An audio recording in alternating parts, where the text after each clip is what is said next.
Atlantis, a place that has gripped the collective imagination of people over millennia.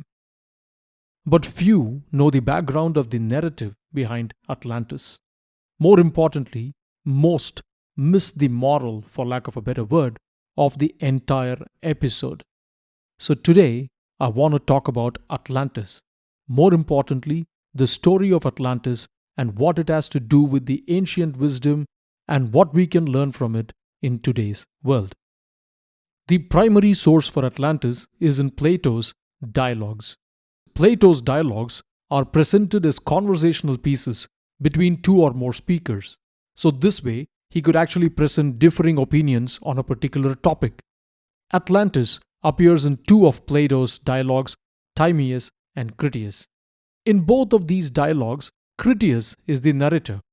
In Timaeus, Critias details a conversation between Solon, an Athenian statesman who lived between the years 630 BCE and 560 BCE, and an old Egyptian priest.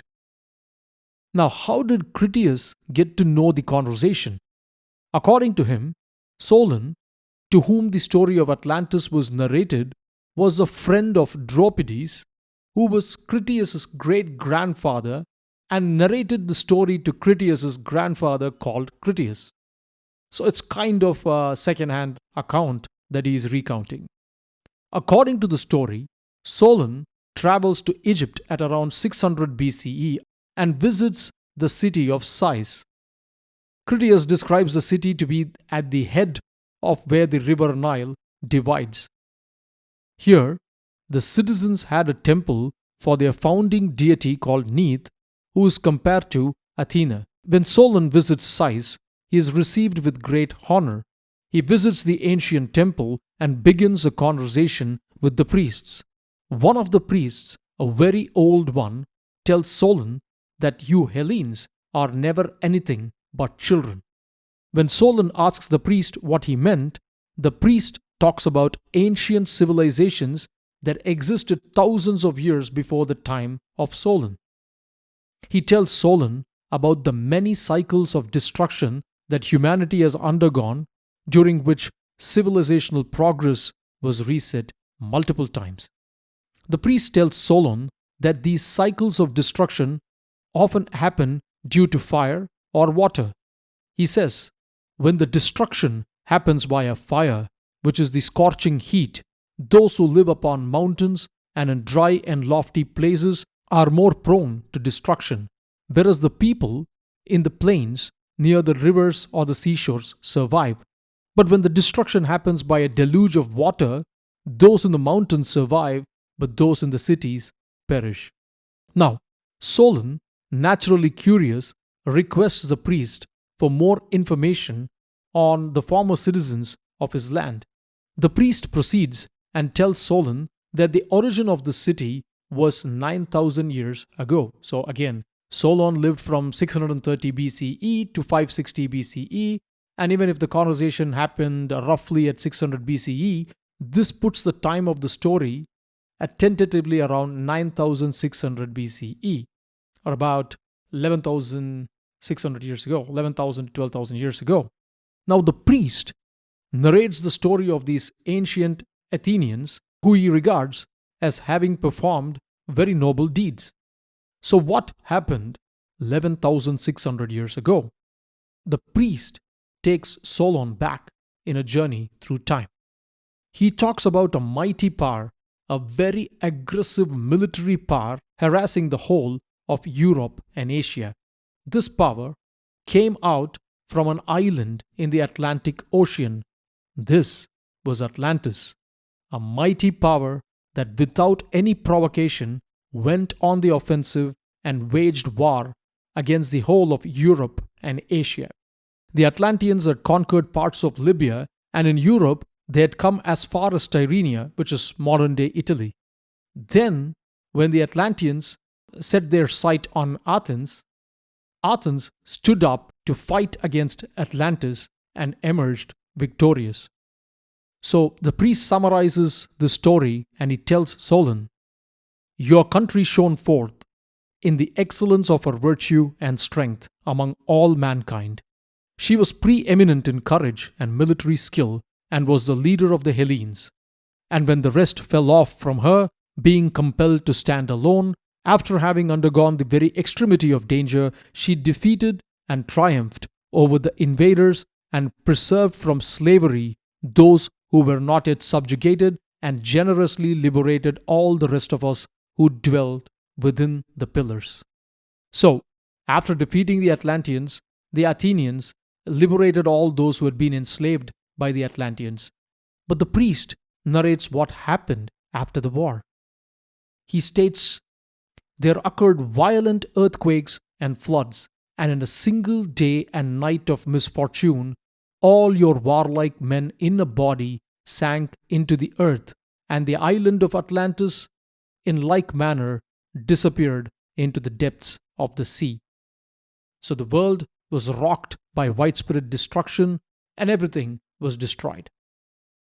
Now, in another dialogue of Plato called Critias, the story is very similar, except there is more detailed description of Atlantis itself. So we will come to that shortly. But before that, it is very essential to understand a few facts. Plato himself lived from around 428 BCE to 347 BCE. Plato belonged to an aristocratic family. His mother was related to Solon. Plato grew up during the Peloponnesian War. This war was fought between two Greek city-states, Plato's Athens and Sparta. The Athenians relied heavily on their navy. By all accounts, Athens was a naval superpower in the region, and this is important. But over a decade of war, the Spartans quickly learned and established their own fleet of warships and finally defeated Athens. Plato, by some accounts, was in the military service, and according to some later writers, might have even been decorated for his military service. But he soon moved into a political career. He was very political, connected to people in power, and in fact, even tried to mediate some famous rivalries. But war was a backdrop to most of his life. Plato understood war and the changes that war brought in the world order. His life overlapped with a period when the golden age of Athens effectively ended. Not to mention the fact that a few decades prior to his birth, these same Greek city-states had effectively united and fought against the Persian Achaemenid Empire. So, was the story of Atlantis just a work by Plato to encourage Athens in a time of distress? All the characters in Plato's writings were Athenian statesmen, including Plato. So obviously, Athens took center stage in their collective minds. In fact, even Aristotle did not believe Atlantis to be real. But let's put that aside for a second. What was Plato trying to teach with the story of Atlantis, irrespective of whether it was real or not? To understand this, we need to dig a little deeper into the writings of Plato and look at the origin of Atlantis. In Critias, the other dialogue, the priest actually tells Solon about how civilization came to be. He says, "In the days of the old, the gods had the whole earth distributed among them by allotment. There was no quarreling, for you cannot rightly suppose that the gods did not know what was proper for each of them to have, or, knowing this, that they would seek to procure for themselves by contention that which more properly belonged to others." Now, what he paints here is a very peaceful period where gods, small g, had their share of land, where they educated all their subjects and did not quarrel among each other. Now, according to the priest, in this ancient primal time, the Greek god Poseidon, the god of the oceans and storms, receives for his lot the island of Atlantis. He then falls for the daughter of one of the dwellers of this primeval country called Cleito. So for Cleito, Poseidon builds and transforms the island of Atlantis. According to the priest, Poseidon enclosed the hill in which she dwelt all around, making alternate zones of sea and land, larger and smaller, encircling one another. There were two of land, and 3 of water, which he turned as with a lathe, each having its circumference equidistant every way from the center, so that no man could get to the island, for ships and voyages were not as yet. So, according to the priest, Poseidon transforms this place for his wife Cleito. Now, being a god, Poseidon brought up 2 springs of water from the earth and made the land fertile. And he had 5 pairs of twins, all male children, and divided the land into 10 portions, one for each. The eldest son of Poseidon was Atlas, and after him the whole island and ocean were called the Atlantic. Atlas himself had numerous progeny, and they retained the kingdom by handing it over to the eldest son in each lineage. The land was fertile, there was plenty of food to eat, gardens with fragrant flowers, exotic animals that roamed the land. Atlantis boasted of grand engineering efforts by which canals 300 feet wide were bored, which allowed ships to come in all the way into the city. Roads were made to and from the royal palace, and the holy temple dedicated to Poseidon and Cleito were surrounded by an enclosure of gold. The city again was bedecked with fountains and gardens. So what went wrong with Atlantis? Critias is an incomplete account, but towards the end comes this statement. For many generations, as long as the divine nature lasted in them, they were obedient to the laws and well affectioned towards the God whose seed they were. For they possessed true and in every way great spirits, uniting gentleness with wisdom in the various chances of life and in their intercourse with one another. They despised everything but virtue, caring little for their present state of life and thinking lightly of the possession of gold and other property which seemed only a burden to them. Initially, they were not very material people, and it continues. Neither were they intoxicated by luxury, nor did wealth deprive them of their self-control, but they were sober and saw clearly that all these goods are increased by virtue and friendship with one another, whereas by too great regard and respect for them, they are lost and the friendship with them. By such reflections, and by the continuance in them of a divine nature, the qualities which we have described grew and increased among them. But when the divine portion began to fade away and became diluted too often and too much with the mortal admixture, the human nature got the upper hand. They then, being unable to bear their fortune, behaved unseemly, and to him who had an eye to see, grew visibly debased, for they were losing the fairest of their precious gifts. But to those who had no eye to see the true happiness, they appeared glorious and blessed at the very time when they were full of avarice and unrighteous power. So this seems to be saying that Atlantis and the Atlanteans descended into a very crass and depraved form of materialism. They initially had their wealth, but they had the divine nature. But then, all of a sudden, they lost that divine nature and became obsessed with greed and their desire to possess power, to gain control over the material. So soon after this, the account ends, and we have to reconcile with what is written in the other dialogue about the war with Athens, defeat, and destruction. So Atlantis clearly moved far away from the path of peace and righteousness, and their hubris had pushed them into their ultimate destruction. When we look at the story of Atlantis, most people, both scholars and laypersons, seem enamored with the idea of a materially advanced civilization. They end up missing on the real meaning of Atlantis, irrespective of whether it was real or not. Now, Plato's philosophy, later codified into Neoplatonism, was very similar to Vedantic Hinduism. He acknowledged the presence of a divine soul, a self within each being that transcends physical death. This philosophy called out the material world as illusory. It maintained that the self is a part of the ultimate reality, and all the actions in this world, karma, dictates the progression of the soul towards liberation over various cycles of birth and death. This is very, very clearly emphasized by Socrates. And we have covered the faith of Socrates in an earlier episode. Of course, Plato also wrote on the ideal republic. This was because of the environment around him and the wars he heard about, witnessed, and participated in. So much of his writings also concern the ideal city state and righteous justice. But, all said and done, Plato himself did not view Atlantis favorably, and this is very important. He considered, or maybe made up, the ancient Athenians to be the ideal state that stood up for justice.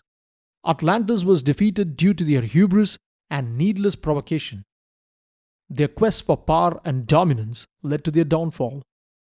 Now to the question, in the off chance that Atlantis was real, was it a materially advanced civilization? Because this seems to be thrown around a lot. Apart from being a maritime superpower, nothing specific is mentioned in any narration. In fact, we get a clear picture of the Athenians who defeated the Atlanteans. In Timaeus, ancient Athens is described as follows. In the first place, there is a caste of priests, which is separated from all others. Next are the artificers, who ply their several crafts by themselves and do not intermix. And also, there is a class of shepherds and hunters as well as that of husbandmen. And you will observe, too, that the warriors of Egypt are distinct from all other classes and are commanded by the laws to devote themselves solely to military pursuits. Moreover, the weapons which they carry are shields and spears, a style of equipment which the goddess taught of the Asiatic first to us. They talk about Atlantis being materially advanced when it comes to the engineering marvels. The Athenians seem to have fought them off with shields and spears.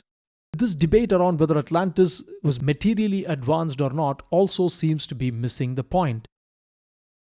The story of Atlantis is the story of the loss of the divine spark within the Atlanteans. They tried to master the material instead of trying to transcend the material, and finally, due to their collective hubris, they ended up getting defeated and destroyed.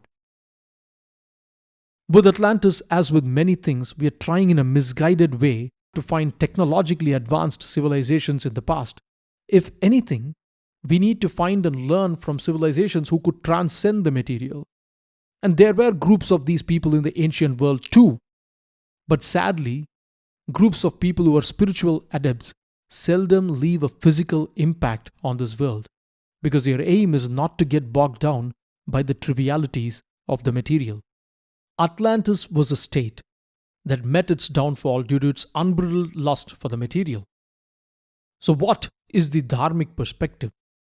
The Dharmic perspective is that Atlantis was the story of a group of people who lost the divine spark within them, who became ignorant of the divine spark inside them. And in doing so, they became bogged down by the material. They were beset by greed and hubris, and this finally led them towards defeat and destruction. In fact, we see a similarity, it's a bit tangential, between Atlantis and another concept in Dharmic faiths, that of the netherworlds described in the Hindu Puranas. There are 7 nether worlds, subterranean worlds, according to Hindu philosophy. Interestingly, Atala is the first nether world. And as we saw already in another episode, these nether worlds are not places of hellish torment. In fact, these are called Bilaswarga, subterranean heavens. The Srimad Bhagavatam, an ancient Puranic text, states that in these worldly places, there is greater lust experience and enrapture about wealth than in the higher worlds. It states, in these 7 planetary systems, which are known as the subterranean heavens, there are very beautiful houses, gardens, and places of sense enjoyment. These are even more opulent than those in the higher planets, because the Dhanavas and Daityas that inhabit this planet have a very high regard of sensual pleasure, wealth, and influence. According to the Puranic text, the residents of these planes are fully engaged in illusory material happiness. Time has no meaning here, and there is no death except that of dissolution. Many great serpents reside there, with gems on their hoods, and the luster of these gems dissipates the darkness in all directions. So, Atala is the first of these subterranean heavens, and it is said that Bala, the son of the architect Maya, is said to reside in Atala. Now, Maya himself was an ancient king of the Asuras who was known for his brilliant architecture. So, this world, the subterranean world, is actually a material utopia, equipped with all luxuries, palatial houses, beautiful gardens, and so on. But this is an illusory heaven. The residents are capable of unimpeded fulfillment of their desires, but they have no self control. And similar to Atlantis, every time the inhabitants of these netherworlds, the Danavas, the Daityas, every time they try to take over the higher worlds, the higher realms of existence, which are stated to be more righteous and spiritual, they're defeated and literally banished back into their subterranean heavens. In many narratives, their cities are destroyed as well. And this often is portrayed as a clash between the Devas, the Celestials, and the Asuras, the Celestials, but who are residents of the lower realms of existence. But according to the Puranas, Devas and Asuras, they're all siblings. All of them are born to the daughters of Daksa, who is a mind-born creation of Brahma. They are the same, but it is their nature that differentiates them. This is a metaphor for the self that in ignorance tries to get itself attached to the material, but once the self gains an understanding of the true nature of reality, the material dissolves, enabling one to move towards the state of Sat Chit Ananda. So, coming back to the story of Atlantis, Plato, even though he believed in certain Eastern concepts like karma and transmigration, was probably not alluding to all these. Maybe in the story of Atlantis, there was some truth. Maybe it was a figment of his imagination, purely political. But nevertheless, the story of Atlantis, and more importantly, the fascination with Atlantis, especially for its material prowess, forgetting what it symbolizes, does show where current priorities of today's world lies. As always, the known is a drop and the unknown an ocean. Peace.